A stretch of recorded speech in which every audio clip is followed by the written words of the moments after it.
ሰላም በመላ ኢትዮጵያ እና በመላ ዓለም ያላችሁ ፍትህ፣ ነጻነትና ሰላም ወዳድ ኢትዮጵያውያንና ኢትዮጵያውያት ሁሉ በዚህ በአይነቱ ልዩ በሆነ የበይነመረብ አደባባይ ሰልፍ ለመታደም ስለተገኛችሁ ከዚህ ድምጻችንን ካስተባበርንበት የበይነመረብ አደባባይ ምስጋናዬ ይድረሳችሁ። እነሆ ዛሬ አብሮነት ኢትዮጵያ ከሪዮት ሚዲያ ጋር በመተባበር ያዘጋጀውና ብዙዎች ደግሞ በእጅጉ አስተዋጽኦ ያደረጉበት ይህ ታላቅ ትዕይንተ ህዝብ ተጀምሯል። አጋፋሪያችሁ ቴዎድሮስ ጸጋዬ ነኝ። እነሆ ጦርነት ይቁም፣ ግፋዊ አገዛዝ ያብቃ፣ ሰላም ይምጣ በሚል መሪ ቃል የተቃውሞ ትዕይንተ ህዝቡ ተጀምሯል። ዛሬ በዚህ ታላቅና ታሪካዊ የበይነመረብ ተቃውሞ ትዕይንተ ህዝብ መክፈቻ ላይ ሰላም ስላችሁ ሰላምታ ሳቀርብላችሁ የተቀላቀለ ስሜት ይሰማኛል። በአንድ በኩል ሰላም የሰው ልጆች ሁሉ በጎ መሻት ሊሆን የሚገባው ነውና ሰላምታ ሳቀርብላችሁና ሰላምም ስመኝላችሁ ደስ ይለኛል።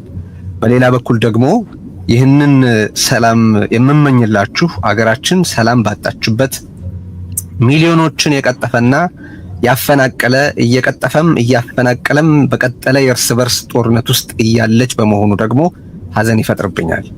ሆነም ቀረ ግን ሰላም እንዲመጣ የምንፈልገው ዘላቂ ሰላም እንዲሰፍን፣ ጦርነት እንዲቆም፣ ግፋዊ አገዛዝ እንዲያበቃ መሻት መታገል አማራጭ የለውምና ለዚህም ድምጻችንን ማሰማታችን ግድ ነውና ስለ ዘላቂ ሰላም ድምጽ በምናሰማበት በዚህ መድረክ መክፈቻ ላይ እንደገና ሰላም ሰላም ሰላም እላችኋለሁ። ዛሬ የተለያየ የፖለቲካ አመለካከት ያላቸው ከልዩ ልዩ ብሔር የመጡ በየዘርፋቸው በሀገሪቱ የፖለቲካ ሜዳ ላይ ከፍተኛ ሚና የተጫወቱ ተጽዕኖ ያላቸው ተጽዕኖ የፈጠሩ የኢትዮጵያ የፖለቲካ ሰብዕናዎች ወይም ፐርሰናሊቲዝ እና የፖለቲካ ፓርቲ መሪዎች ለእናንተ በመላ ዓለም ላላችሁ ሰልፈኞች ንግግር ያደርጋሉ። ይህ ታሪካዊ ሁነት ታሪካዊም ዕለት ነው። ጦርነት እንዴት ሊቆም፣ አገዛዝ እንዴት ሊያበቃ፣ ዘላቂ ሰላምስ እንዴት ሊሰፍን ወይ ሊመጣ እንደሚችል ልዩ ልዩ አተያይ ያላችሁ ጉምቱ የፖለቲካ ሰብዕናዎችና የፖለቲካ ፓርቲ ተወካዮችና መሪዎች በአንድ መድረክ በአንድ አደባባይ ተገናኝተው ለእናንተ መልእክት የሚያሻግሩበት አዲስ ታሪክ የሚጽፉበት ዕለት ነውና ነው።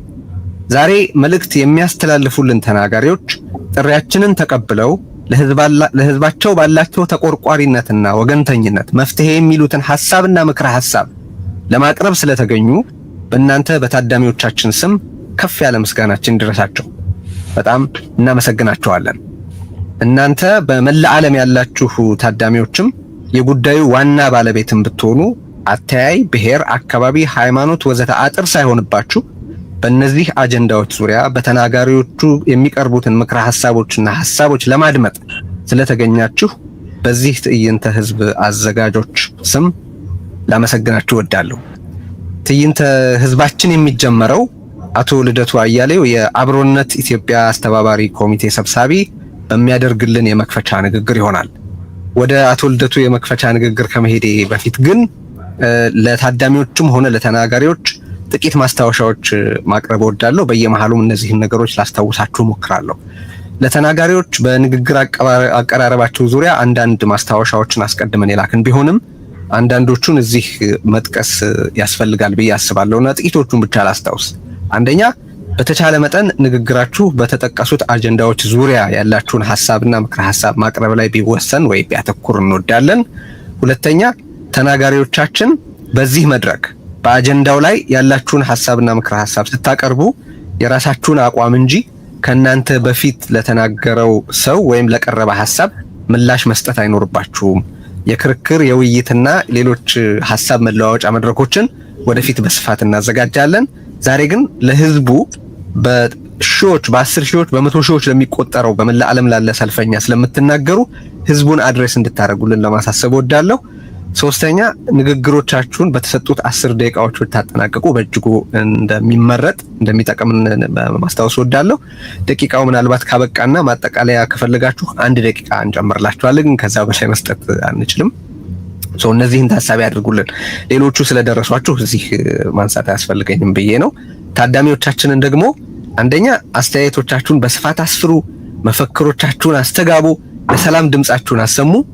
ሁለተኛ ተቆጠሩ፣ ማለትም አገዛዙ የምርጫ ካርድንና ኮሮጆን ገልብጦ ማናቸውንም የተቃውሞ መግለጫ ሐሳብ ማንሸራሸሪያ መንገዶችን ሁሉ ቢዘጋም አፈናው ፈጽሞ እንደማይሳካለት በተግባር ያሳዩት ለወዳጅ ዘመዶቻችሁ፣ ጓደኞቻችሁ፣ የቅርብ ሰዎቻችሁ ሁሉ ይህንን ታላቅ ትዕይንተ ህዝብ በቀጥታ እየታደሙ መሆኑን እንድታረጋግጡ እንጠይቃለን። ሶስተኛው በሰላም በፍትህና በነጻነት ጥሪያችን ዓለምን እናጥለቅልቅ።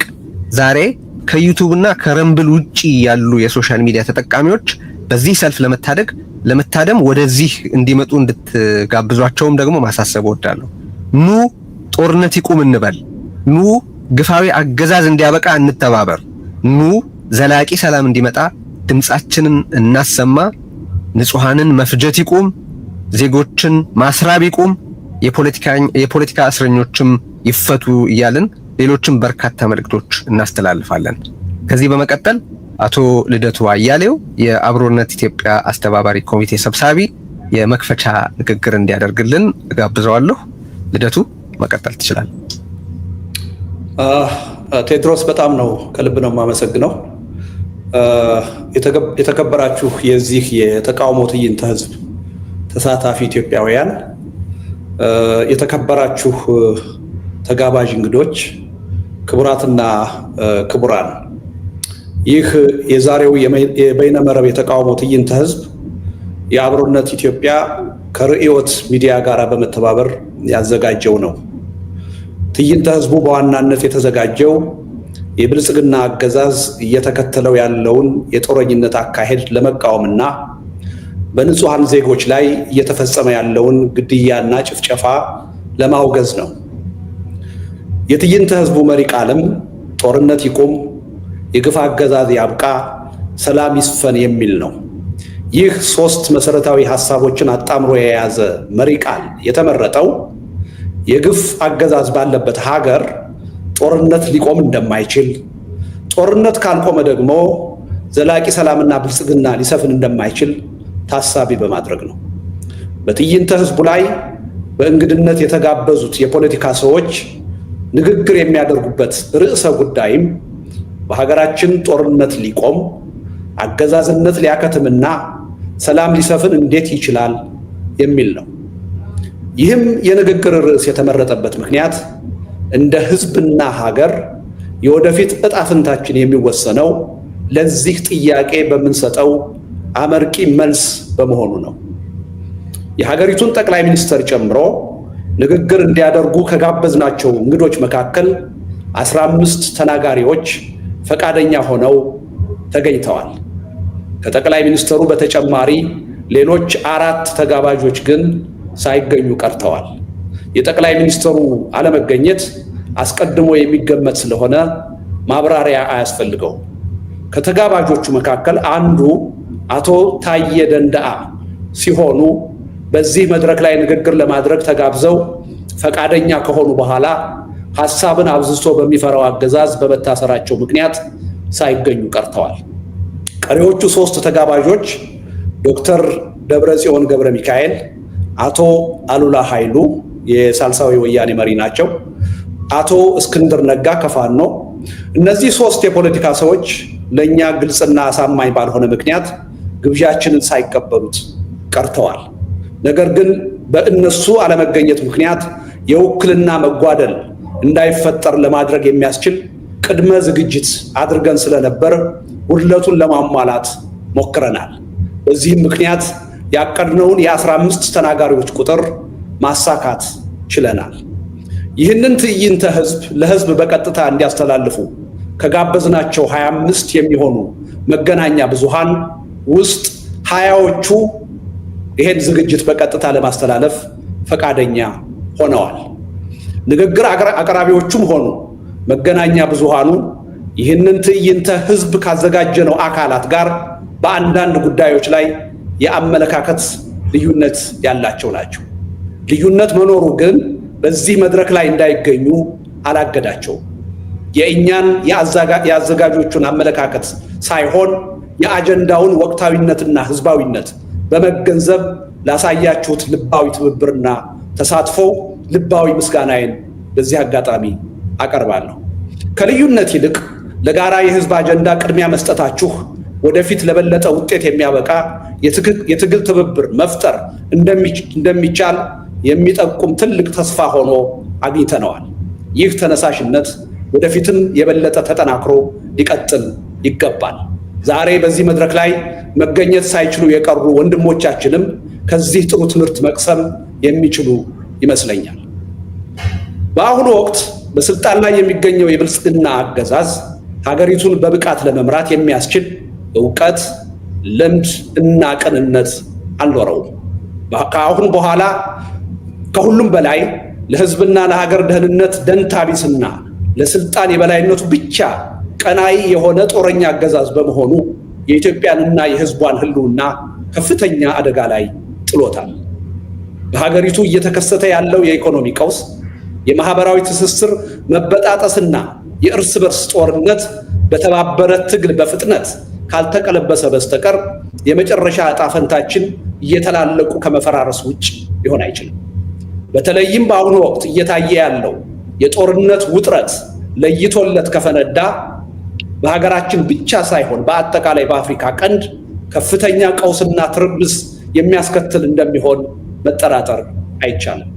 ይህንን እጅግ አውዳሚ የሆነ ከፊታችን እየመጣ ያለ ጦርነት ተባብረን እንዳይነሳ ማድረግ ካልቻልን በስተቀር ሀገራዊም ሆነ ሕዝባዊ ሕልውናችን ልንገምተው በማንችለው ፍጥነትና መጠን አደጋ ላይ መውደቁ አይቀሬ ነው። አሁን ላይ ሕዝባችን ከሚገኝበት ሁለንተናዊ ሰቆቃ አኳያ የሀገሪቱ የፖለቲካ ኃይሎች በጋራ አጀንዳ ተባብረን እንዳንታገል የሚያደርገን ምንም አይነት አሳማኝ ምክንያት የለም።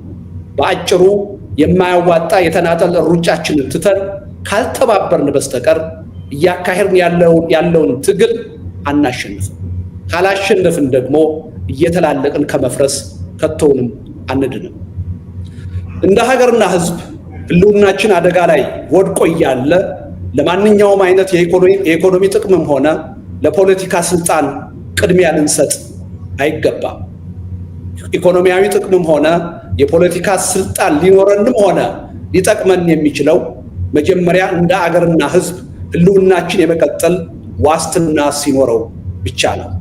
ስለሆነም አሁን ላይ የሁላችንም ቀዳሚ ትኩረት በሀገራችን ጦርነት ቆሞ አገዛዝ ተወግዶና ዘላቂ ሰላም ሰፍኖ የሀገራችንንና የሕዝባችንን ሕልውና እንዴት ይቀጥል በሚለው መሰረታዊ ጥያቄ ላይ ሊሆን ይገባዋል። በዚህ መድረክ ላይ ተጋብዛችሁ ዛሬ ንግግር የምታደርጉ የፖለቲካ ሰዎች ለዚህ ጥያቄ ገንቢና አጥጋቢ መልስ ታቀርባላችሁ ብዬ ተስፋ አደርጋለሁ። ይህንን በማድረግም በከፍተኛ ተስፋ ማጣት ስሜት ውስጥ ለሚገኘው ሕዝባችን አዲስ የትግል ተነሳሽነትና የለውጥ ተስፋ እንደምትፈጥሩ እምነቴ ነው። በስልጣን ላይ ያለው አገዛዝ የሐቀኛ ድርድርን በር ዘግቶ በአፈናና በኃይል መግዛትን ብቸኛ ምርጫው አድርጎ እስከቀጠለ ድረስ ተቃዋሚ ኃይሎች ርዕዮተ ዓለምና ብሔር ተሻጋሪ የሆነ የጋራ ትብብር ፈጥረን አገዛዙን በጋራ መታገል፣ ታግለንም ማሸነፍ መቻል የምርጫ ጉዳይ ሳይሆን ብቸኛ ግዴታችን ነው። ተቃዋሚ ኃይሎች የወቅቱን ትግል በሚፈለገው ፍጥነት ማሸነፍ የተሳነን አገዛዙ በማንኛውም መመዘኛ ጠንካራ ስለሆነ አይደለም። ይልቁንም እኛ ተቃዋሚዎች መከባበር፣ መደማመጥና በጋራ ጉዳያችን መተባበር የተሳነን ደካሞች በመሆናችን ጭምር። ይህንን እውነታ በውል ተገንዝበን ከተባበርንና ሕዝባችንን ባልተከፋፈለ አንድ የጋራ ድምፅ ማታገል ከቻልን ግን የወቅቱን አገዛዝ ያለ ማጋነን በጥቂት ወራት ውስጥ በሰላማዊ የሕዝብ እምቢተኝነት ትግል ልናሸንፈውና ሐቀኛ ድርድርንና እውነተኛ የሽግግር ሂደትን እንዲቀበል ልናስገድደው እንደምንችል ጥርጥር የለኝም።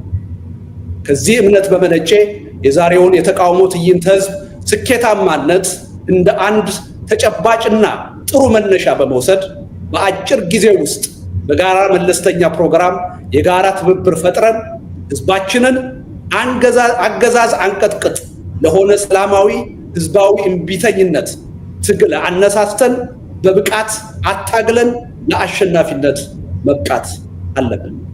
በመጨረሻም ከእንግዲህ ህዝባችን ሊያካሂድ የሚገባው የሰላማዊ ህዝባዊ እምቢተኝነት ትግል በተናጠል ሩጫና በስሜት መሆን የለበትም። የህዝብ ትግል ጠንካራ የጋራ ትብብር በፈጠሩ ድርጅቶችና በአግባቡ በተጠና ሐሳብና ስልት መምራት አለበት። ከአሁን ቀደም ደጋግሞ ሲሆን እንደታየው መስዋዕትነት የተከፈለበት የህዝብ ትግል መጨረሻ ላይ ያለ አግባብ በሌሎች እንዳይጠለፍና እንዳይከሽፍ ማድረግ የምንችለው በጠንካራ ድርጅትና በጠራ የሐሳብ ዝግጅት ትግሉን ከመራ ነው ብቻ ነው። የአብሮነት ኢትዮጵያ በእውነትም እንደ ስሙ በቅርጽም ሆነ በይዘት ኢትዮጵያን እንዲመስልና የህዝቡን ትግል በብቃት ማስተባበርና ማጠናከር የሚያስችል ጠንካራ ተቋም እንዲሆን ከፍተኛ ጥረት እያደረግን እንገኛለን። የሃይማኖት፣ የርዕዮተ ዓለም፣ የትግል ስልትና የብሔር ልዩነት ሳይገድበን የህዝቡንና የሀገራችንን ህልውና በሚመለከቱ የጋራ አጀንዳዎች ዙሪያ ከማንኛውም የሀገራችን የፖለቲካ ኃይሎችና ሲቪክ ማህበራት ጋር በትብብር ለመስራት ዝግጁ መሆናችንን በዚህ አጋጣሚ እገልጻለሁ። የሀገራችን የፖለቲካ ኃይሎች በመካከላቸው ያሉ ልዩነቶችን በውይይትና በድርድር የሚፈቱበትን መድረክ በመፍጠር ከዚያም በላይ በጋራ ሀገራዊ አጀንዳዎች ዙሪያ ጠንካራ የጋራ ትብብር የሚፈጥሩበትን ሁኔታ በማመቻቸት የህዝቡ ሰላማዊ የእምቢተኝነት ትግል እንዲጠናከርና ለውጤት እንዲበቃ ከፍተኛ ዝግጅት በማድረግ ላይ እንገኛለን።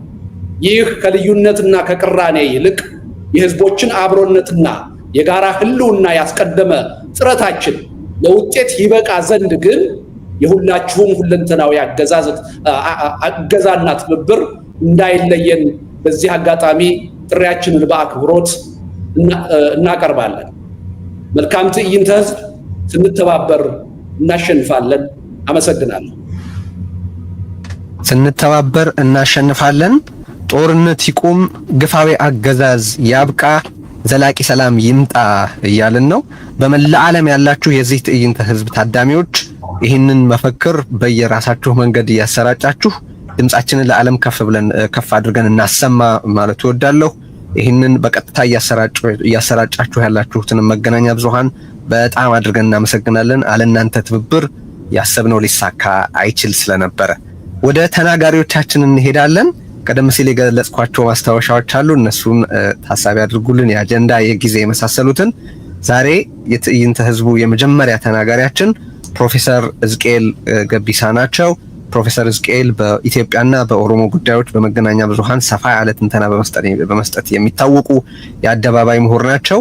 ዛሬ በዚህ የትዕይንተ ህዝብ ዝግጅት ላይ ታላቅ መድረክ ላይ ቀርበው ጦርነት እንዴት ሊቆም፣ አገዛዝ እንዴት ሊያበቃና ዘላቂ ሰላም እንዴት ሊመጣ እንደሚችል ሀሳብ እንዲያቀርቡ ስንጋብዛቸው በፍጹም ፈቃደኝነት እዚህ ተገኝተዋል። በጣም እናመሰግናቸዋለን። ፕሮፌሰር ሕዝቅኤል መቀጠል ይችላሉ። እጅግ አመሰግናለሁ ቴዎድሮስ፣ የጠራችሁንም አመሰግናለሁ። በአደባባዩ ላይ ያላችሁ ኢትዮጵያውያንም እንኳን ለዛሬ ቀን ደረሳችሁ ላለሁ። ባለፈው ግማሽ ምዕተ ዓመት ኢትዮጵያውያን ለኢኮኖሚ ፍትህ፣ ለባህል እኩልነት፣ ለዲሞክራሲ አስተዳደር ሲታገሉ በአንድነት ነበር ሲታገሉ የነበረው። በሀገራችን ሰፍኖ የነበረ የመስፍናዊ አገዛዝ እንዲሁም ለዚህ አስተዳደር ምሰሶና ማገር ሆነው ሲደግፉት የነበሩት በዚያን ጊዜ ዓለም አቀፍ ኢምፔሪያሊዝም እና ቢሮክራሲያዊ ካፒታሊዝም በመቃወም ሲታገሉ ከዳር እስከ ዳር በአንድነት ነበር። በትግል ስልትና አንዳንድ ጥቃቅን ልዩነቶች ካልሆነ በስተቀር ግራ ዘመም ይሁን ቀኝ ክንፍ የሚባሉ የስርዓቱ ተቃዋሚዎች በሙሉ በትግሉ ላይ በአንድነት ነበር ሲሳተፉ የነበረው። ከቅርብ ጊዜ ወዲህ የነበረው የታሪካዊው የትግል አንድነት ተፍረክርኳል። የኢትዮጵያ ሕዝቦች የሚያደርጉት የመብት የማስከበር ትግል ቀድሞ ከነበረው የትግል አንድነትና አጋርነት ክፉኛ ርቋል። በዚህም ምክንያት ለመብቶች ሲደረግ የነበረው አገር አቀፍ ትግል መልኩንና ዓላማውን ለውጧል። አሁን የሚደረገው ትግል እንደ ከዚህ በፊቱ የመብቶች መከበር ትግል ሳይሆን የህልውና ትግል፣ በግልም እንደ ሀገርም ለህልውና የምንታገለው ትግል ሆነዋል። ኢትዮጵያ በታሪኳ ህልውናዋን የሚፈታተኑ ጊዜያት ገጥሟታል። ብዙዎቹን አልፋ ለዛሬ ደርሳለች። እንደ ሀገር ሆና የመቀጠል አቅሟ ግን እንደ ዛሬ በአደጋ ላይ ወድቆ የነበረበት ጊዜ እኔን ትዝ አይለኝም። እንዲሁ ዛሬ አለን እንደ ሀገር አለን እንላለን፣ በሀገር ስም እንጠራራለን እንጂ ሀገራዊ አንድነቱ መሰረቱ ተናግቷል። የፖለቲካ፣ የኢኮኖሚ፣ የአስተዳደር፣ የጸጥታ፣ የዲፕሎማሲ ቀውሶች በአንድ ጊዜ በሀገሪቱ ላይ ወድቀዋል። ስለዚህም ይሄ ስለሆነም ኢትዮጵያ እጅግ በተናወጠ የፖለቲካ ማዕበል ውስጥ እያለፈች ነው። ሀገሪቷ የጦርነት አውድማ ከሆነች 7 ክረምት አልፏል። ከዚህም የተነሳ ሞትና ውድመት የጊዜው መገለጫ ሆነዋል። በጌዴኦ ዞን በ2007 በፈረንጅ አቆጣጠር የተጀመረው ጦርነት ብዙም ሳይቆይ ወደ ኦሮሚያ ከዚያም ወደ ትግራይ አሁን ደግሞ አማራና ወደ ሶማሌ ክልሎችም ተዛምቷል፣ እየተዛመተም ነው ያለው። በአሁኑ ወቅት ከ1 ሚሊዮን ከዛም በላይ የሚሆኑ ዜጎች ለህልፈት፣ ለከፍተኛ የንብረት ውድመት፣ የማህበረሰብ መፈናቀል ምክንያት በሆነ የእርስ በርስ ጦርነት ውስጥ ገብታለች ሀገራችን። በዚህም መዘዝ ስርዓት አልበኝነት፣ የኢኮኖሚ ድቀትና ድህነት፣ ማህበራዊ አለመግባባትና መፈናቀል ደርሷል። የሚሊዮኖች ህይወትና ኑሮም ተመሰቃቅለዋል። ሀገሪቱም ሀገረ መንግስቱም መሰረት የለሽ እንድትሆን አድርጓታል። ያለው አለመረጋጋትና ማህበራዊ ስክነት መጓደል በጋራ ሆነው በህዝቡ ላይ ተስፋ መቁረጥን ፈጥረዋል። በህዝቡ ላይ የፍርሃት ጥላ በማጥላቱ የሀገሪቱ ህልውና እርግጠኛ ሊሆን ካለመቻልም መድረሱ ላይ ብዙም የምንከራከርበት ጉዳይ አይደለም። ክፋቱ ደግሞ የጥፋቱ መጠን በዚህ ትውልድ ላይ ተወስኖ የሚቀር አይደለም። የተባበሩት መንግስታት የቅርብ ጊዜ ሪፖርቶች እንደሚያመለክቱት ከድህነት ወለል በታች የሚገኙ ሰዎች ባለፉት 7 ዓመታት ከ22% እስከ 70% ድረስ ከፍ ብሏል። የትግራይ፣ የአማራ ክልል መንግስት ባወጡ ዘገባዎች መሰረት 11 ሚሊዮን የሚጠጉ ተማሪዎች ትምህርታቸውን እየተከታተሉ እንዳልሆነ ግልጽ ነው። ምንም እንኳን ባለስልጣናት ሆን ብሎ ከትምህርት ውጭ ያሉ ተማሪዎች ቁጥር አሳንሰው ቢናገሩም ወደ ትጥቅ ትግሉ የሚቀላቀሉት ወጣቶች በኦሮሚያ ክልል እየጨመረ በመምጣቱ ወጣቶች በኦሮሚያ ክልል በትምህርት ላይ ያሉት ጥቂት እንደሆኑ ይታወቃል። በደቡብ ክልል ያሉትም እንደዚሁ ድሮ ቀድሞ ደቡብ በሚባለው ያለውም መስተዳደሮች ለመምህራን ደሞዝ መክፈል ባለመቻላቸው ትምህርት ቤቶች እንዲዘጉ አድርገዋል። በጦርነት ምክንያት የጤና መሰረተ ልማት ተቋማት በሞርታር ወይም በድሮን ከአገልግሎት ውጭ ተደርገዋል። ዩኒቨርሲቲዎች ተማሪዎችን እየተቀበሉ አይደሉም። ደሞዝ የሌላቸው አስተማሪዎች በህይወት ለመትረፍ ከተማሪዎች ጋር ምግብ ለመካፈል ሲታገሉ ይታያሉ። ሆስፒታሎች፣ ጤና ጣቢያዎች፣ ክሊኒኮች፣ ፋርማሲዎች ህብረተሰቦችን ለማገልገል ውጤታማ እንዳይሆኑ ተደርጓል።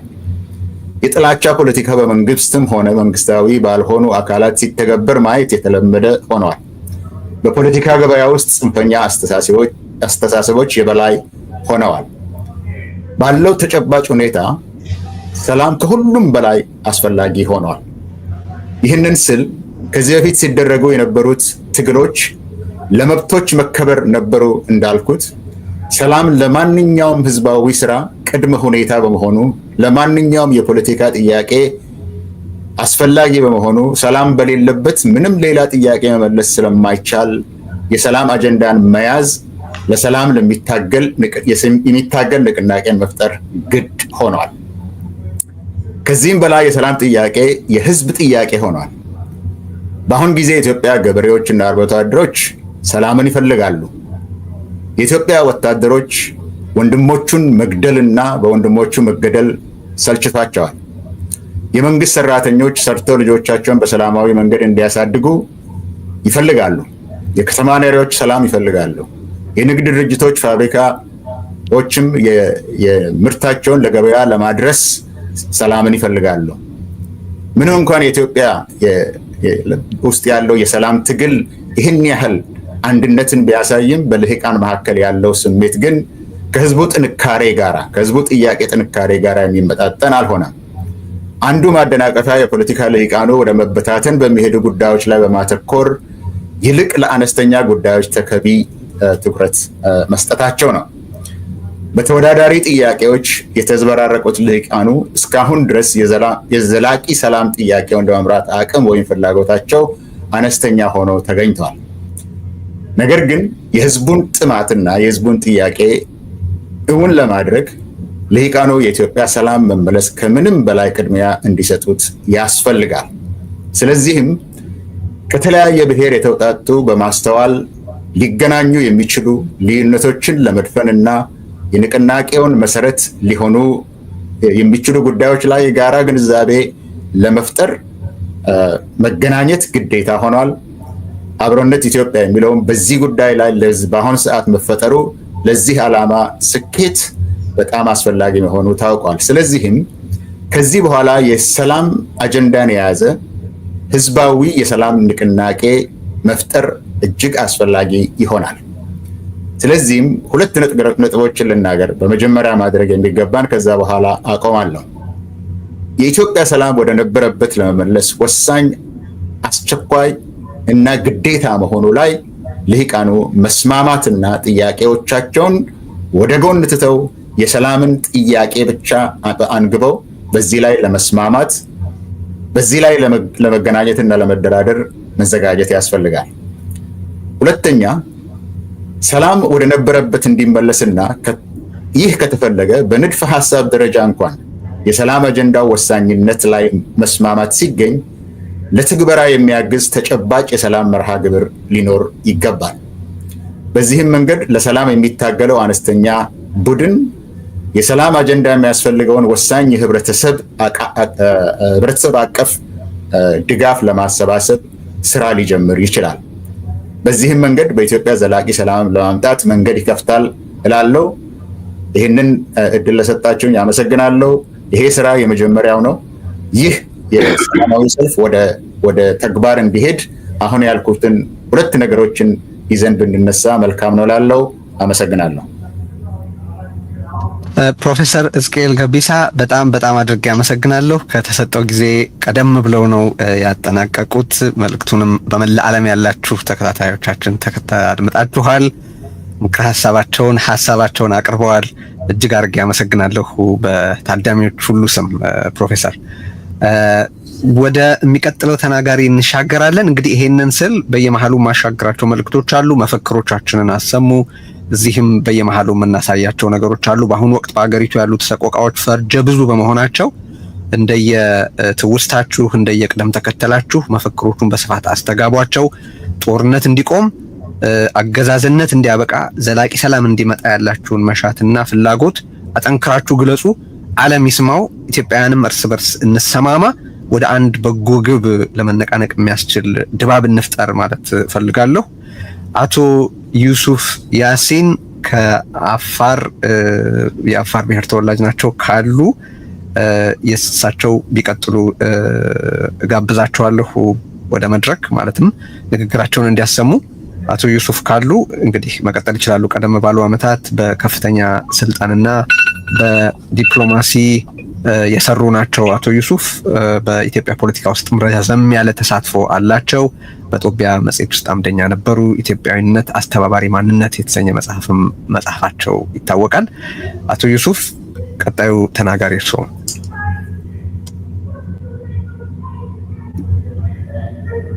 ቴዲ እየታየለምና እዚህም ላይ ወደ የሚቀጥለው እንሻገራለን። በኋላ እንግዲህ ከገቡ እንመለከታለን እሱን። እሺ እንግዲያውስ ያው ችግርም ሊኖር ከቻለ ኢንተርኔት ቶሎ መልእክቷን እንድታስተላልፍ ወይዘሪት ምስጢረ ስላሴ ታምራትን ጋብዛለሁ ከኢሃፓ።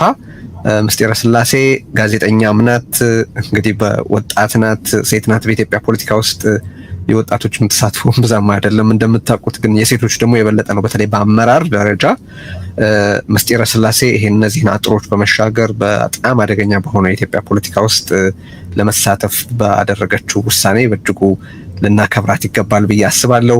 ፖለቲካ ውስጥ አሁን ሚና እየተወጣች ነው። የኢሃፓ ዋና ጸሐፊ ሆና ነው በማገልገል ላይ ያለችው። አሁን ምስጢረ ስላሴ መቀጠል ትችላለሽ። ይሰማል አይደለም? ይሰማል። አውቀት እሺ፣ አመሰግናለሁ ቴዲ። ሌሎቻችሁ ሚውት አድርጉልን። እዚህ ያላችሁ ሁላችሁም እንኳን ደህና መጣችሁ ማለት ፈልጋለሁ። ይህንን መድረክ ደግሞ ስላዘጋጃችሁልን የአብሮነት አስተባባሪዎችን እናመሰግናለን። እንግዲህ ሁላችንም እንደምናውቀው ኢትዮጵያ አሁን በተለይ ካለፉት 7 ዓመታት ወዲህ በጦርነት አዙሪት ውስጥ ነው የምትገኘው። ኢኮኖሚዋም ከመቼውም ጊዜ በላይ የደቀቀበት ሁኔታ ነው ያለው። እንግዲህ በዚህ ሁሉ መከራና ስቃይ ውስጥ እያለፈ ያለው የኢትዮጵያ ሕዝብ ሁልጊዜም ቢሆን ሰላምን የሚናፍቅ ነው። ይሄ የሚካድ አይደለም። ያተረፍነው አንዳችም ነገር የለም በጦርነት። ስለዚህም ጦርነት ይቁም፣ ሰላም ይስፈን የሚለውን ሁሉም አካል ሊያስተጋባው የሚገባ መልእክት እንደሆነ እናምናለን። የኢትዮጵያ ህዝባዊ ፓርቲ ኢህአፓም ከዚህ ቀደም ህዳር 30 ቀን 2016 ዓመተ ምህረት ከሌሎች ሀገር ወዳድ ኢትዮጵያውያን ጋር በመሆን ጦርነት ይቁም ሰላም ይስፈን በሚል መሪ ቃል ሰላማዊ ሰልፍ ጠርቶ እንደነበር የሚታወቅ ነው። ነገር ግን እንዳለመታደል ሆኖ የምንኖርበት ሀገር ጦርነት ይቁም የሚል ሀሳብ ማስተላለፍ እና የሚል አቋም መያዝ ወንጀል ስለነበረ የሰልፉ አስተባባሪዎች ወደ አዋሽ አርባ ተልከው ነበረ። ያው የሰላማዊ ትግሉን ሁኔታ ሁላችንም የምናውቀው ነው። ስለዚህ በመታሰራቸው ምክንያት ሰልፉ ግቡን አልመታም። እንግዲህ ከዚህ ላይ መረዳት ያለብን ነገር አንደኛ ሁላችንም አንድ ላይ ባለመቆማችን ባለመተባበራችን ምክንያት እርስ በርስ እየተገፋፋን ለአገዛዙም እንዲሁ እድል እየሰጠነው እንደሆነ ነው። የሰላማዊ ትግል ላይ ሁልጊዜም ቢሆን ተስፋ ሊቆረጥ ይገባል ብለን አናምንም። ብዙ ለውጥ ማምጣት የሚቻለውም በሰላማዊ ትግል እንደሆነ እናምናለን። ስለዚህም አሁንም ቢሆን አስምረን የምናገረው የፖለቲካ ኃይሎች ሁሉም ሪጋርድለስ የሀሳባቸው የርዕዮተ ዓለም የአመለካከት ልዩነቶቻቸው ሁሉ በተለይ ደግሞ በሰላምና ሰላማዊነት እንዲሁ ጦርነት ይቁም በሚልና የዲሞክራሲያዊ አገዛዝ ይስፈን በሚለው ዙሪያ ሁላችንም አንድ ላይ ሆነን በጋራ አምባገነንነትን ልንታገል እንደሚገባ እናምናለን። ሁላችንም በአንድነት ከቆምን እንዳልኩት ድል የማንነሳው ነገር አይኖርም። አሁንም ቢሆን ሁሌም ልናሰምርበት የሚገባውም ይሄንኑ ነው። ለምሳሌ በሰብአዊ መብት ተሟጋቾች፣ ጋዜጠኞች እና ፖለቲከኞች አሁንም ድረስ በእስር ላይ እንደሚገኙ እናውቃለን፣ ለመብት በመቆማቸው እንዲሁ ደግሞ ሰላም ይስፈን በማለታቸው ምክንያት። ነገር ግን ምን ያህሎቻችንንስ እነዚህም ሰዎች ዞር ብለን አይተናቸው ጠይቀናቸው የምናውቀው የሚለው ራሱ አንድ ጥያቄ ነው። ይሄ አንድ ላይ አለመቆማችንን እና እንዲሁ ደግሞ ወደ ፖለቲካው የሚገቡ ሰዎች ይህንን በማየት ማንም አብሮኝ አይቆምም እንዲሁ ደግሞ ለምን ብዬ ራሴን መስዋዕት አደርጋለሁ ለውጥ ለማይመጣ ነገር የሚሉ ሁኔታዎች እንዳሉ እንረዳለን እና ይሄ ሁሉ ዞሮ ዞሮ የሚወስደን አንድ ላይ ባለመቆማችን የሚመጡ ጉዳቶች እንዳሉ ነው። ከዚህ በመቀጠል እንግዲህ እንደሚታወቀው የኢትዮጵያ ሕዝብ ለዘመናት ለነጻነት ፍትህና እኩልነት ያልወጣውና ያልወረደው ተራራና ሸለቆ የለም። ስለሆነም ዛሬ ለሀገራችን ሰላም ሁሉም ርብርብ ሊያደርግ ይገባል። ይህም ወደ አንድነት ይወስደናል። ይሁን እንጂ የኢትዮጵያ ሕዝብ የተፈራረቁበትን አገዛዞች ያደረሱበትን በደልና ገፍ ሳይቆጥር ለእነርሱም ክፉ ሳይመኝ በትዕግስት መመከር ያለበትን እየመከረ አስቀጥሏል። ነገር ግን ገዢዎች ናቸውና የቀኑ መንጋት ለዘላለም የሚኖር እየመሰላቸው ሁሉም ላይመለሱ አልፈዋል። ነገር ግን አሁንም ቢሆን ማሰብ ያለብን የአሁኑ አገዛዝ ካለፉት አገዛዞች በጭካኔውና በኢሰብአዊነቱ እጅግ በጣም እንደሚለይ ነው። እስከዛሬ ድረስ እስካሁኑ እስከምናወራባት ሰዓት ድረስ የበርካቶች ሞት፣ መፈናቀል አዲስም ዜና ሳይሆን በቃ በየቀኑ እየሰማን የለመድነው ነገር ሆኗል እና ይህ የሚያሳየን ላለፉት 7 ዓመታት ሀገሪቱ ለማያባራ የጦርነት አዙሪት መዳረጓን ነው። በሀገራችን ታሪክ ሰምተንና አይተን የማናውቀው የእርስ በርስ ግጭቶችን ጠምቆ በተግባር አሳይቶናል አገዛዙ። ከእነዚህ ግጭቶች ጥቂቶቹን ለመጥቀስ ደግሞ የኦሮሞና የሶማሌ ማህበረሰብ፣ የኦሮሞና የጌዲዮ ማህበረሰብ፣ የአማራና የትግራይ ማህበረሰብ፣ የሶማሌና አፋር፣ በደቡብ ቁጥራቸው ጥቂት የማይባሉ የኮንሶ፣ የኮሬ፣ ቡርጂ፣ ደራሼ፣ በምዕራብ ቤንሻንጉል እና ጋምቤላ ሌሎችም ይወሳሉ። በመላው የኦሮሚያ አካባቢዎች በሚባል ደረጃ ሰላማዊ ዜጎችን አግቶ ገንዘብ መጠየቅ ለመንግስት ሹማምንት ደግሞ የገቢ ምንጭ ሆኗልም ለረጅም ጊዜ። ከአስከፊውና አሰቃቂው እንዲሁም ደግሞ አገዛዙ ለስልጣኑ ሲል ካስቀጠለው የትግራይ ጦርነት ተላቀቅን ስንል አሁን ደግሞ እንደምናየው በአማራ ክልል ብዙዎችን እየቀጠፈ ያለ የጦርነት ሁኔታ እንዳለ እንረዳለን። የራስን ዜጋ በድሮን መግደል እንደው ቢያድለን ኖሮ በመንግስት የሚጠበቅ ነገር አይደለም። የራሱን ዜጎች በድሮን መግደል እንዲሁ በከባድ መሳሪያ መግደል። ነገር ግን ቅድም እንዳልኩት ያለንበት ሀገር ሞራል የሚጠየቅበት ምስል አይደለም። እየተገደልን እየተራብን እየተጠማን የቀጠልንበት ሁኔታ ነው ያለው። እንዲሁ የሀገር መከላከያ ሰራዊትም የሀገሪቱን ዳር ድንበር በማስከበር ስራው ላይ መጠመድ ሲገባው እንዲሁ ከወንድሞቹ ጋር እየተጣላ ቀጥሏል። ይህም በታሪክ ተወቃሽ የሚያደርገው መሆኑን ሊረዳና ቆም ብሎ ደግሞ ምንድነው እያደረግኩ ያለሁት፣ ሙሉ መዋቅሩ ምንድነው እያደረግን ያለ ነው፣ የአንድ ሰውን ስልጣን ለማስቀጠል ይህን ሁሉ ማድረግስ ይገባል ወይ የሚል ጥያቄ ሊጠይቅ ይገባል። ምክንያቱም ወደፊት መጠየቅ አይቀርምና የሀገር መከላከያ ሰራዊቱም እንዲሁ ደግሞ ሌሎች የጸጥታ አካላት የተቋቋምንበት ዓላማ ምንድን ነው የሚለውን በደንብ ሊያጤኑና ወደ ትክክለኛው መስመር ሊመለሱ እንደሚገባ እናምናለን። የኢትዮጵያ ሕዝብ ከፖለቲካ ፓርቲዎች በተለይ ደግሞ በሰላማዊ መንገድ ከሚታገሉ የፖለቲካ ፓርቲዎች የሚጠበቀውን ጠንካራ ትግል እንዳላገኘ እናምናለን። እኛም በተወሰነ መልኩ ያንን ኃላፊነት እንወስዳለን።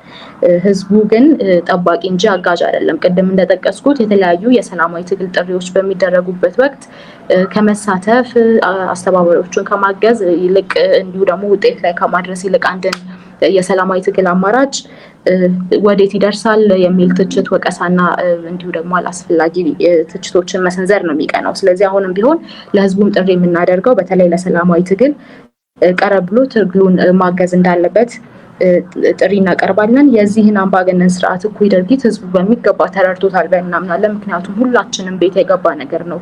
አንዱ ቤት ገብቶ አንዱ ቤት አልገባም የምንለው ነገር አይደለም እና ሁላችንም ቤት የገባ ነገር ስለሆነ ተረድቶታል ብለን እናምናለን። የእኩይ ስርዓቱን ድርጊት ማለት ነው። ህዝባችን የአገዛዙን መሰሪነት ቢረዳም ነገር ግን ድምፁን በአደባባይ አውጥቶ ደግሞ ለማሰማት የሚያስተባብረው ኃይል እየጠበቀ ይገኛል እስከዛሬ ድረስ። ይህ ጊዜ ነው የኛ ሚና መምጣት ያለበት የሚመጣውም። አሁንም ቢሆን ሁላችንም እዚህ ያለን እዚህም ያልተገኙ የፖለቲካ ኃይሎች የሀሳብ ልዩነቶች እንዳለን እንረዳለን። ነገር ግን ያ የሀሳብ ልዩነት ደግሞ መወያየትም እንዲሁ የሀሳብ ልዩነታችንን በራሱ ይዘን መቀጠል የምንችለው ሀገር ሲኖር ህዝብ ሲኖር ስለሆነ በቅድሚያ መሰጠት ላለበት ጉዳይ ሰጥተን ሁላችንም የሀሳብ ልዩነቶቻችንን በኋላ ወደ መፍታት ሄደን ነገር ግን ጊዜ በማይሰጡ የሰላም ጉዳይ፣ የኢኮኖሚ ጉዳይ ላይ እንዲሁ በጋራ አንድ በሚያደርጉን ሀገራዊ ጉዳዮች ላይ ቁጭ ብለን መወያየት፣ መምከር እንዲሁ ደግሞ በአንድ ላይ መስራት አለብን ብለን እናምናለን። እኔም አምናለሁ። ጦርነት እንዲያበቃ የማይፈልግ ካለ ያ የአገዛዙ እንግዲህ አጋዥ እንደሆነ ነው እኔ የምረዳው። ምክንያቱም እስካሁን ድረስ በሀገሪቱ በተለይ በዚህ 7 ዓመት ውስጥ ያልቀጠለ የጦርነት ስርዓት የለም። ነገር ግን ጦርነቱ የታደረሰን ካለን ብዙዎቹ ከጥቅሙ ጉዳቱ የሚያመዝን የጦርነት ደግሞ ጥቅምም የለውም እና ወደ ሰላም አማራጭ እንዲመጣ ነው የምንጠይቀው። ስለዚህ ጦርነት ይቁም፣ ግፋዊ አገዛዝ ያብቃ፣ ሰላም ይምጣ የሚለው ሀሳብ የሁሉም ኢትዮጵያውያን በተለይ ደግሞ ከአገዛዙ ጥቂት ሹማምንት ውጪ ያለ ሀሳብ እንደሆነ እንረዳለን።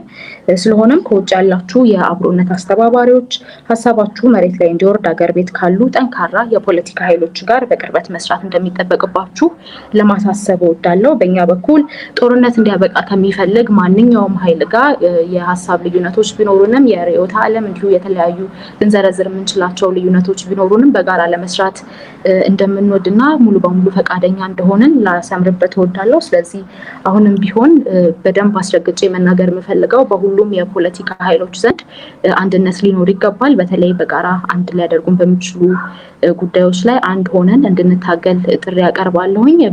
መረሳት የሌለበትም ነገር ደግሞ በኋላስ ምንድን ነው የሚመጣው? ግፋዊ አገዛዝ ያብቃልን፣ ከዛ በኋላስ ምንድን ነው የሚመጣው ካለን አሁንም ቢሆን በጋራ ማንቆም ከሆነ ችግሮቻችን ላይ ችግሩ የበለጠ እየቀጠለ የሚሄድ ነውና ስለዚህ ይህን ሁሉ በመረዳት አንድ ላይ ሆነን ይህንን አገዛዝ ልንቃወም እንዲሁ በቃ ልንል እንደሚገባ ማስመር ፈልጋለሁ። አመሰግናለሁ።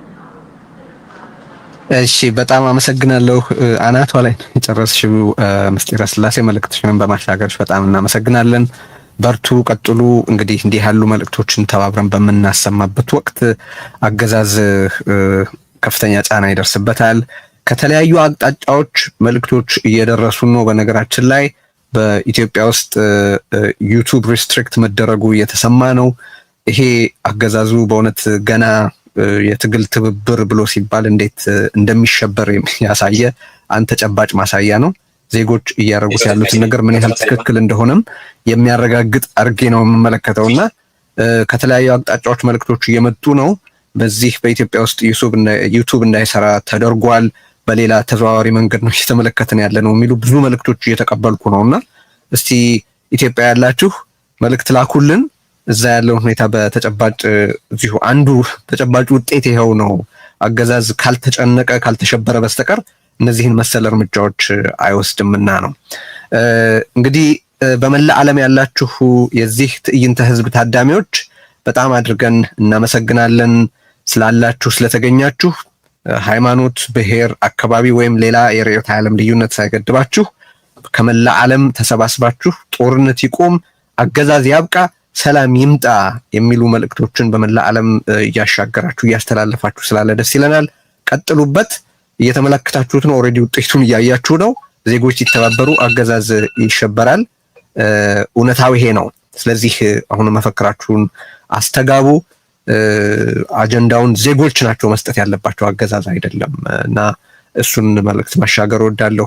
እንቀጥላለን። አቶ አሉላ ሰለሞን ቀጣዩ ተናጋሪያችን ነው። አቶ አሉላ ሰለሞን በአሁኑ ወቅት በተለይ በትግራይ ውስጥ ባለ ፖለቲካ ዙሪያ ለውጥ የመፈለግ ምልክት ሆነው ካሉ ጎላ ያለ የተለያየ የመዋቅር ለውጥ እንዲመጣ ድምጽ ከሚያሰሙ ምልክቶች አንዱ ነው። በተለያየ ሁኔታ የእስከዛሬው መንገድ አይበቃም፣ ማነው የእስከዛሬው መንገድ ይበቃል፣ የእስካሁኑ ዋጋ ወይም ኪሳራ ይበቃል፣ ከዚህ በኋላ አዲስ መንገድ መኖር አለበት የሚል ሀሳብ በስፋት ያስተናግዳልና እርሱን ወደዚህ ወደ መድረክ ጋብዘን ጦርነት እንዴት ሊቆም፣ አገዛዝ እንዴት ሊያበቃና ዘላቂ ሰላም እንዴት ሊሰፍን እንደሚችል ያለውን ሀሳብ ያቀርብልናል። እንግዲህ መፈክሮቻችንን አሰሙ። ጦርነት ይቁም በሉ፣ ሰላም ይምጣ በሉ፣ አገዛዝ ይብቃ በሉ። ዜጎች እንተባበር፣ ስንተባበር እናሸንፋለን። አሉላ ቀጥል። አመሰግናለሁ ቴድሮስ። በመጀመሪያ ይህንን መድረክ ያዘጋጀው አብሮነት በተለይ ደግሞ አቶ ልደቱን በዚህ ረገድ እጅግ አድርጌ ማመስገን ፈልጋለሁ። አክብሮቴንም መግለጽ እወዳለሁ። በእንደዚህ አይነት በተለይ ኢትዮጵያ ውስጥ እንደዚህ አይነት መድረኮች ለማዘጋጀት የሞከሩ ወይም ደግሞ የሰላም ጥሪን ያቀረቡ ሰዎች ምን ያክል ዋጋ እንደከፈሉ እናውቃለን። በኪነ ጥበብ መድረክ ጦርነት ይቁም፣ ሰላም ይምጣ ያሉ ዜጎች ዋጋ ከፍለዋል። የፖለቲካ ድርጅት አመራሮች ጦርነት እንዲቆም፣ ሰላም እንዲመጣ የጠየቁ፣ አገዛዝ እንዲያበቃ የጠየቁ ዋጋ ከፍለዋል። አሁንም ዋጋ እየከፈሉ ነው ያሉት፣ በሰላማዊ መንገድ የትግል ላይ ያሉት ማለት ነው። ነገር ግን እንደዛም እየሆነ ተስፋ ባለመቁረጥ ይህንን ትግል የቀጠሉ በሀገር ውስጥም በውጭም ብዙ ዜጎች አሉ።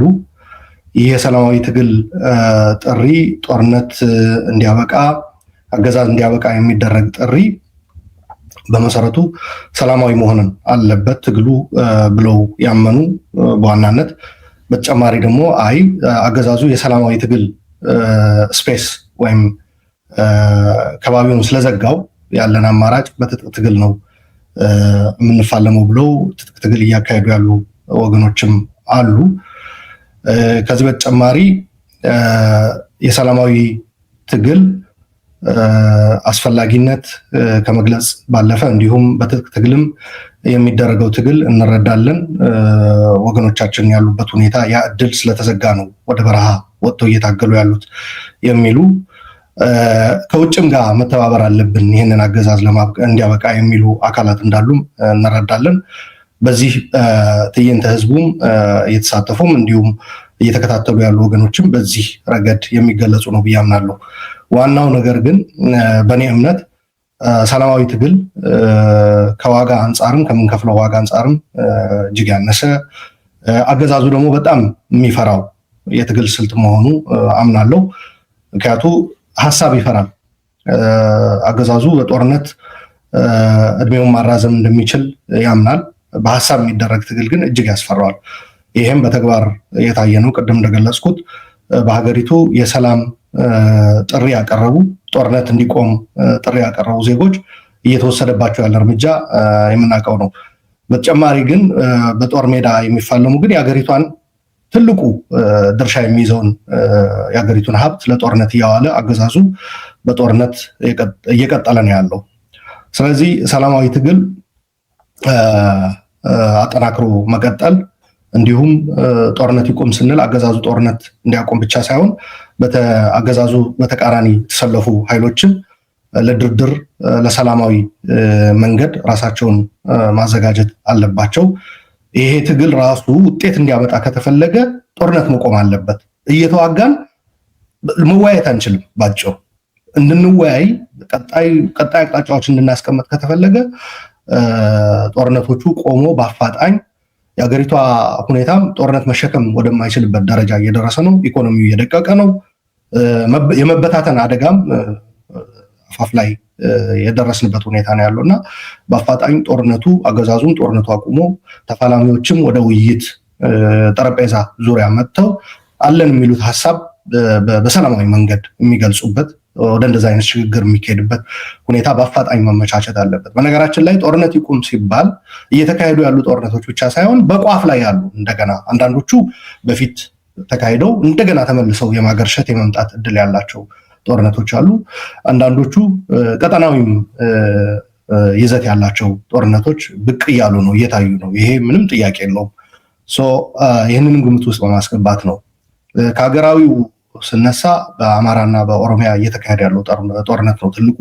ይሄ በአፋጣኝ ወደ ውይይት ዓለም አቀፍ ማህበረሰብም ኢትዮጵያውያንም በተለይ በዚህ መድረክ የተሳተፉ ያሉ ሀሳብ አቅራቢዎችም ተመልካቾችም ጫና አድርገው በፍጥነት በኦሮሚያና በአማራ ክልል እየተካሄደ ያለው ጦርነት የሚቆምበት ተፋላሚዎች ወደ ጠረጴዛ ዙሪያ የሚመጡበት ሁኔታ መመቻቸት አለበት። ምክንያቱ እልቂቱ በጣም የከፋ የእርስ በርስ ጦርነት መሆኑ ደግሞ ወንድም ከወንድሙ ጋር ነው እየተገዳደለ እየተላለቀ ያለው። በዚህ ምክንያት ደግሞ ህዝቡ ከቦታ ቦታ መንቀሳቀስ አልቻለም፣ ማምረት አልቻለም። በተቻለ መጠን ደግሞ ያገኘውን እድል ተጠቅሞ ያመረተ ደግሞ አጓጉዞ ሸጦ እንትን ማለት አልቻለም። ልጆቹን ወደ ትምህርት ቤት መላክ አልቻለም። ትምህርት ቤቶች ወድመዋል። ከቦታ ቦታ መንቀሳቀስ በጣም በኢትዮጵያ ብርቅ ሌክዠሪ የሆነበት ሁኔታ ነው የተፈጠረው። ይህን ማለት አለበት። ከዚህ በተጨማሪ ያው ከትግራይ እንደ መገኘቴ መጠን የትግራይ ሰው እንደመሆኔ መጠን በትግራይ ደግሞ የነበረው ጦርነት ያስከፈለን ዋጋ ሁሉም ኢትዮጵያዊ የሚረዳው ነው። 1 ሚሊዮን እና ከዛ በላይ ሰው ጠፍቷል። ሀብት በቢሊዮኖች ወደ አንዳንዶቹ በትግራይ ብቻ እስከ 80 ቢሊዮን ዶላር የሚሉት አሉ። አንዳንዶቹ ደግሞ አጠቃላይ በሶስቱ ክልሎች በትግራይ 30 ቢሊዮን፣ በአማራ ክልል 20 ቢሊዮን፣ በአፋር ክልል 10 ቢሊዮን ወደ 60 ቢሊዮን ዶላር እንደወደመ ያስቀምጣሉ። እና ይሄ ጦርነት በሰላም ስምምነት ቢቋጭም አሁን ተመልሶ ጦርነት የሚያገረሽበት ሁኔታ ምልክቶች እየታዩ ነው ያሉት። በተለይ ከጎረቤት ሀገር ኤርትራ ጋር በተያያዘ ደግሞ ፍጥጫው በጣም እየከረረ ሄዷል። ይሄ ፍጥጫ ደግሞ ያው የጦርነት አውድማው ትግራይ የመሆን እድሉ ሰፊ ነው፣ ምንም ጥያቄ የለውም። በተለይ ትግራይ ውስጥ ያሉ ፖለቲካ ተዋናዮች በዋናነት ህወሓት በፖለቲካ ውድቀት ምክንያት ለሁለት ተሰንጥቆ ወደ ወታደራዊ አመራሩም ጭምር በመጋባቱ ውድቀቱ ማለት ነው ከኮር በላይ የሚባሉ የቲዲኤፍ አመራሮች በወሰኑት የተሳሳተ ስሌት በቲዲኤፍ ውስጥ ራሱ መከፋፈል ተፈጥሮ ሌላ ታጣቂ ኃይል በትግራይ በሁለት እንትን ማለት ነው ጎራ ተከፍሎ የተፋጠጠበት ሁኔታ ነው ያለው። ኢንትራ ትግራይ ኮንፍሊክት የመፈጠር እድልም አለ። የኢንትራ ትግራይ ኮንፍሊክት ደግሞ በሶስት ደረጃዎች፣ በአንደኛ ሁለት አካላት ከኋላ እየገፉ ትግራይን ከትግራይ የማጋጨት ጦርነት ውስጥ የመክተት፣ ሁለተኛ እነዚህ ኃይሎች ወደ ጦርነት ሲገቡ ራሳቸው ደግሞ ትግራይ በሁለቱም ሳይድ ተሰልፎ የእነሱን ጦርነት እንዲዋጋ የማድረግ፣ ሶስተኛ ደግሞ በሶስተኛ ደረጃ የውክልና አጠቃላይ በቀጠናው ያለ የውክልና ጦርነት ላይ ትግራይ ተሳታፊ በማድረግ ትግራይን የማውደም አቅጣጫ ነው እየተካሄደ ያለው። በዋናነት ይህ የሰላም ይምጣ ጦርነት ይቁም አገዛዝ ይብቃ ጉዳይ ትግራይን ደግሞ ከአሁን በፊት በከፈለው ዋጋ አሁን ጦርነት መሸከም የሚችል ጫንቃ አለ ብለን አናምንም። ይሄ በነገራችን ላይ ከትግራይ ስለተገኘ ብቻ አይደለም፣ ከትግራይ ውጭ ያሉ ኢትዮጵያውያን ወንድሞችን በተደጋጋሚ የተናገሩት ነገር ነው። የትግራይ ህዝብ አሁን አንድ ጥይትም መተኮስ የለበትም። ትግራይ ላይ ጦርነቱ መሸከም የሚችልበት ጫንቃ የለም፣ ወድሟል። ስለዚህ የህወሓት አመራሮች እንደተጋበዙ አቶ ልደቱ ቅድም ገልጿል፣ ቢገኙ ይመረጥ ነበር። አስተውለው ይህንን ልዩነት አጥብበው ጦርነቱን ማስቀረት መቻል አለባቸው፣ በትግራይ ሊከሰት የሚችለው ጦርነት ማለት ነው። ከዛ በተጨማሪ ደግሞ የተለያዩ ኃይሎች በተለይ የኢትዮጵያና የኤርትራ መንግስታት፣ በተለይ የኤርትራ መንግስት ጦርነቱ ወደ ትግራይ እንዲመጣ በጣም ትልቅ ጥረት እያደረገ ነው። ፌዴራል መንግስት ደግሞ ይህንን ሳያገናዝብ በብልሃት ሳያይ ወደዚህ ወጥመድ ሰተት ብሎ እየገባ መንገድ መዝጋትም ጀምሯል። መንገድ መዝጋት የምን ምልክት እንደሆነ እናውቀዋለን ሁላችን። 2013 ዓ.ም ላይ በመንገድ መዝጋት ምልክቶች የተጀመረ ነው። እልም ያለ ጦርነት ውስጥ ተገብቶ ጀነሳይዳል በሆነ እንትን ከፍተኛ እልቂት 1 ሚሊዮን ወገኖቻችን ያጣ ነው ማለት ነው። አንዴ ከተኩል ይቀርሃል። ኦኬ። ስለዚህ ይህንን አደራ ማለት እፈልጋለሁ። በዚህ ረገድ በተለይ ትግራይ ላይ ያለው ፍጥጫ ሌላውንም የሚነካ ስለሚሆን ካሁን በፊትም የተካሄደው ጦርነት ሁሉንም ዋጋ ያስከፈለ ስለሆነ እዚህ የተገኛችሁ ወገኖች ትግራይ ላይ ያለው ሁኔታ ልብ ብላችሁ ወስዳችሁ እዛ ላይም ጫና እንድታደርጉ ጥሪን ማቅረብ ፈልጋለሁ። ጦርነት ይቁም፣ ሰላም ይምጣ፣ አገዛዝ ይብቃ። አገዛዝ ሳያበቃ ሰላም የማይታሰብ ነገር ነውና ወንድሞቻችንም ወደው አይደለም አንዳንዶቹ እየተፋለሙ ያሉት የአገዛዝ እንትን በኢትዮጵያ አለማብቃቱ የአገዛዝ ስርዓት አለማብቃቱ የፈጠረው ነውና እሱም ላይ እኔ በዋናነት ሰላማዊ ትግል ነው አሁን እንትን ማረገው የምደግፈው። ስለዚህ በዚህ ሰላማዊ ትግል የምትሳተፉ ወገኖች በምታደርጉት ጥሪ ሁሉ ከጎናችሁ እንደሆንኩ መግለጽ ፈልጋለሁ። ለመሳተፍም ዝግጁ ነኝ። አመሰግናለሁ።